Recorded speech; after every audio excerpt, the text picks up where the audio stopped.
What's up guys? Hello, how are you? Guys, muri kupi? Isu tanzwa nechando kuno kuCape Town. Yo! Tanga takajaira kaweather kepaZanzibar. Kuno hakuna izvozvo.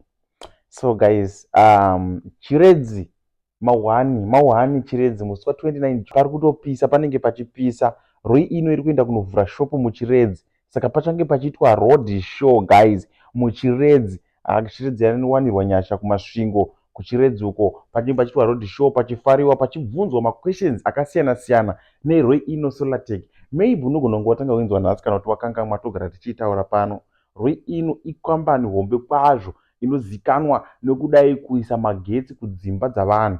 Magetsi aya ndoapi? Emasola nemabhatteries akasiyana siyana pamwe chete nekuchera zvibhorani.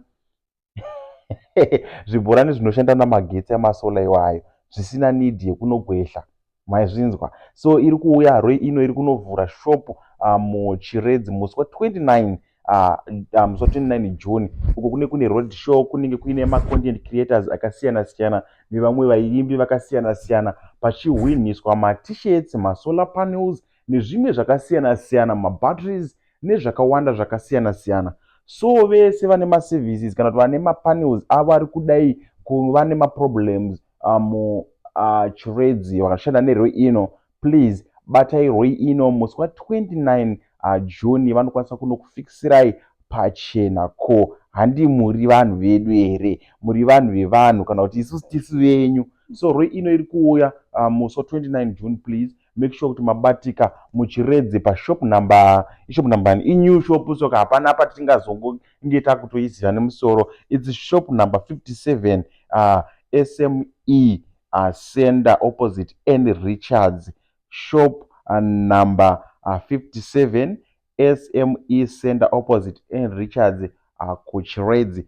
Then futi roi ino yakawanira nyasha kana kuti Mount Darwin yakawanirwa nyasha. Last week roi ino futi yakavhura shop kuMount Darwin panamba 5 Garanonga complex behind Megasafe Mount Darwin. Pagaramonga it's Garanonga complex behind Megasafe Mount Darwin kwaane shop ikoko. So roi ino irutraya by all means kuti inge ine mashops everywhere apo painenge ichipa maservices akasiyana siyana.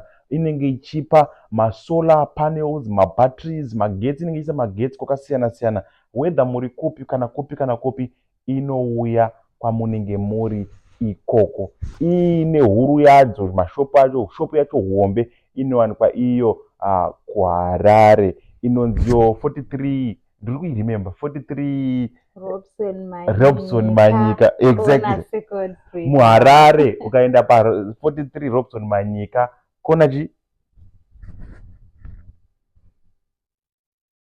2nd Street Harare ndopa vanobatika ipapo. So guys, inda kwese kune roi ino shop, unosvika ikoko unotenga masolar panels ako, unoti ndoda kuisirwa magetsi, vanokuudza mapackages akasiyana siyana.